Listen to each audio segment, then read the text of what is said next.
What would you do if the only people who truly saw you weren't the ones you were supposed to love, but the ones you were never supposed to touch? What if the quiet you buried inside you finally found a way to breathe, at the exact moment you should have said no, but didn't? It started with the smallest glances, the kind that lingered just a second too long, the kind you pretend not to notice. I'd known Josh and Caleb for over a decade. They weren't strangers. They were my husband Ryan's closest friends. College buddies who turned into family. They helped us move, came at every holiday dinner, showed up when Ryan had surgery, drank beers on our porch more times than I can count. I never thought of them as anything more than that until I did. It wasn't one thing. It was everything. A build-up of quiet, a string of unsaid things. I hadn't felt seen in years. Ryan and I, our marriage was steady, but not passionate, not alive. We'd slipped into silence, into safe routines, into predictable roles. He still kissed me goodnight, still asked if I needed anything from the store. But he hadn't looked at me, really looked at me, in a long time. Josh and Caleb, they noticed everything. The way I tug at my sleeve when I was nervous. The way I always added extra cinnamon to my coffee. Caleb once brought my favorite wine to game night without asking. Josh remembered I used to paint and asked why I stopped. I didn't even remember telling him. It all came to a head one night during a storm. The rain was coming down hard, and Rye had gone up early. He hates thunder. I stayed back to tidy up the living room after movie night. Josh and Caleb were supposed to head out, but the roads were slick and the power flickered once, then twice. It felt like an excuse, but I didn't question it when they said they might crash on the couches. I was refilling the snack bowl in the kitchen when I felt it, eyes on my back. I turned around and Josh was standing in the doorway. He didn't say a word, just stepped inside and gently took the bowl from my hands. His fingers brushed mine, too soft to be casual, too long to be forgotten. "You okay?" he asked. I nodded, but I didn't answer. Then Caleb appeared. No reason, no words. Just him, leaning against the frame, his arms crossed, watching the space between me and Josh. The room was still. I told him, "You should go." Josh stepped forward. "Do you want us to?" I opened my mouth to say yes. I didn't. I didn't want them to leave. I didn't want to go back to the version of me that waited for someone to notice the empty spaces I'd been hiding. So I shook my head. Just once. It wasn't rushed. It wasn't loud. There was no frenzy. Only the sound of the rain against the windows and the flicker of the TV still playing in the background.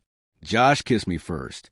It was soft, hesitant, like he was waiting for me to push him away. I didn't. Caleb came closer. He didn't touch me at first, just watched. Then when Josh moved back slightly, Caleb reached out and tucked my hair behind my ear like it was something he'd imagined doing for years. The air around us thickened. Neither of them looked at each other. Only at me. The room shrunk around us, and I forgot the sound of thunder, because all I could hear was my own breath. One of them, Josh, knelt beside me, his hands trailing up my thighs. Caleb stood behind, kissing the back of my neck like he'd memorized every inch before tonight. It didn't feel like cheating. It felt like remembering, like the part of me I buried had finally clawed its way to the surface. I knew where Ryan was. Upstairs, asleep, peaceful, but I wasn't asleep anymore.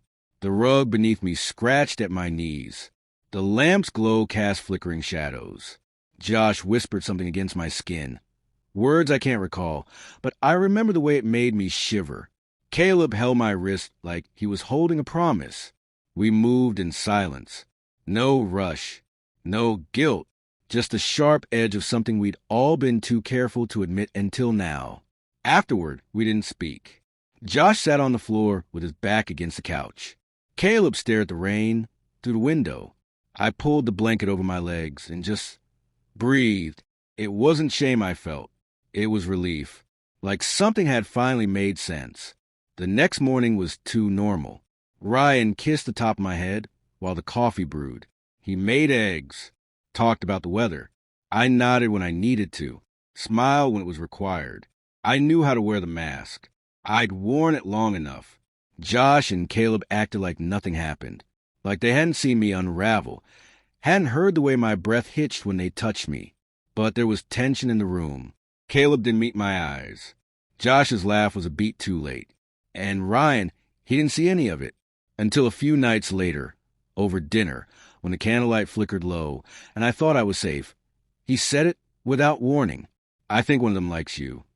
I froze, my hand hovering over the roast chicken. Josh, maybe Caleb. They act different when you're around.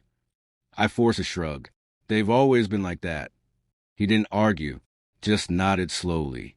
But his eyes stayed on me longer than usual, watching, measuring. That night, I couldn't sleep. I stared at the ceiling, listening to Ryan breathe beside me. And all I could think about was the way Caleb had whispered my name like a confession, the way Josh had held me like I was the only real thing he'd ever wanted. They left the next morning. No goodbyes, no texts, just silence. But something had shifted, and it wasn't just between them and me. It was inside me. I still see their names pop up in group messages on Ryan's phone. Still hear their voices echo in my head when the house is quiet. I fold laundry that doesn't need folding just to keep my hands busy. But sometimes, in the middle of the night, I wake up and check the window, just to see if a car is parked outside. They haven't come back. But they don't need to. What happened, what we did, won't fade just because we stopped touching it. Because now I know.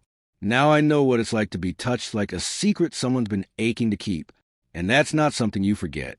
Not ever.